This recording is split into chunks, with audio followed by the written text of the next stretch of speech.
Hi, everybody. We are back for another segment of microeconomics. In the next set of modules, we're going to focus on applying the tools that we've been developing in the perfectly competitive framework with respect to welfare analysis to a specific case of being able to analyze trade policy.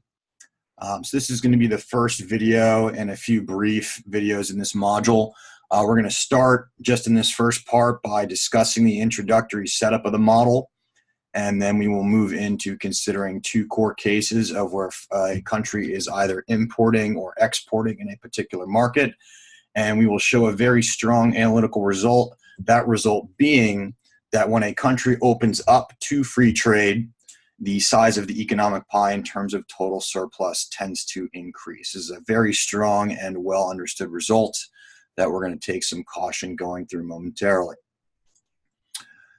Okay, so the first thing we are going to define here is the concept of what's known as a cost advantage or a comparative advantage. And we're going to define a cost advantage as a situation where a country is able to produce something at a lower cost than another country. Okay, so country A has a cost advantage if it can produce and sell a good at a lower cost than country B. Given this definition of cost advantage, the gains from trade measured in total surplus will take one of two forms. Either a country is going to gain from trade by exporting a good in which it has a cost advantage, or a country will be able to gain from trade by importing a good in which it does not have a cost advantage. Okay, so the next module is going to focus on case one. The one after that is going to focus on case two. And then we will talk about some issues with trade restrictions like tariffs and import quotas. Okay, so moving right along. We're going to show here analytically that in both cases of a market importing a good or a market exporting a good, that total economic efficiency measured by total surplus winds up increasing when we open a market up to free trade in the international community. However, that being said, there's going to be some important distributional consequences. We'll see here that despite the fact the pie gets bigger, not every agent's piece of economic pie does. Some get bigger, some pieces get smaller. And we're going to make an argument where we can say the whole pie gets bigger in that the gains to the winners offset the loss to the losers. All right, so what we will do next is apply our tools from welfare economics to really analyze both the equity and efficiency implications of international trade. And we're going to do this in a framework that we are familiar with, the framework that is our perfectly competitive model, and this will let us use our standard supply and demand analysis. The one major difference we're going to have in this new version of the model used to capture international trade phenomena versus our normal supply and demand model is that we're going to actually have two different prices to deal with.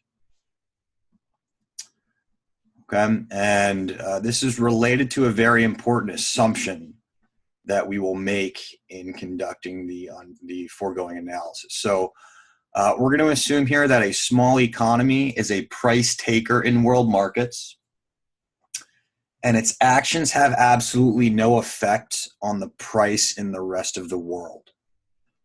Okay, so there are going to be two prices. There's going to be a domestic price, and there's going to be a price in the rest of the world.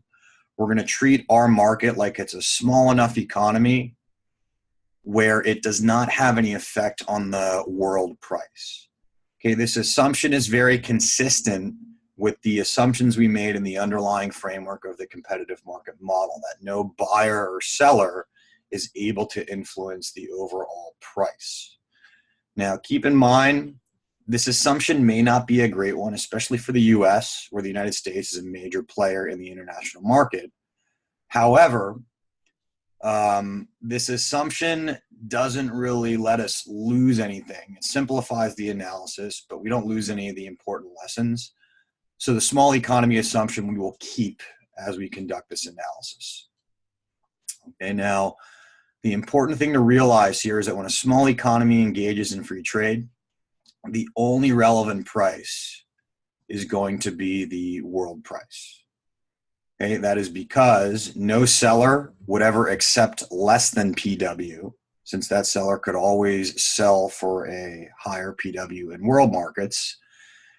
Similarly, no buyer would ever pay more than that, okay, since the buyer could always pay PW in a world market. Okay, so PW is going to be our relevant price. And this is not to be confused with what we've been referring to as the equilibrium price, which we're going to label a little bit differently. Okay, so I mentioned our model's got two prices now. PW is going to be the world price. This is the price that prevails in the international market. PD we're going to define here as the domestic equilibrium price that prevails when we do not open up trade to the international market. In a situation where we're not trading with anybody else, the country is just totally self-sufficient, we refer to this scenario as autarky, A-U-T-A-R-K-Y. It sounds funky, but it's a particular situation in the trade literature referred to a country being completely isolationist. Now, we will again consider two cases. The first case we will consider is if the domestic price without opening to trade is smaller than the world price, then this is the situation that defines our domestic country as actually having a cost advantage of the good. It's cheaper for us to produce and sell it domestically if we were not trading with anybody else. Okay, if we open up to free trade at the higher price of PW, then what we would wind up doing is actually exporting this good. We produce it cheaper, we can sell it at a higher price in the rest of the world. The second case, where the domestic equilibrium price without trade is higher than the rest of the world's price, this is a situation where our country does not have the cost advantage domestically. Okay, the price is higher domestically. In this situation, under free trade, the country will wind up importing the good. Okay, so in the next couple of videos, we're going to analyze cases 1 and 2 very closely from a welfare perspective. We're going to do our surplus accounting, measure all the pieces of the economic pie, and we will show that in both cases, when we move from autarky, where we're not trading at all, where we're completely isolationist, to open up to free trade, whether or not we're in case 1 exporting or case 2 importing, that in both cases, the size of the economic pie will increase when we open up to free trade.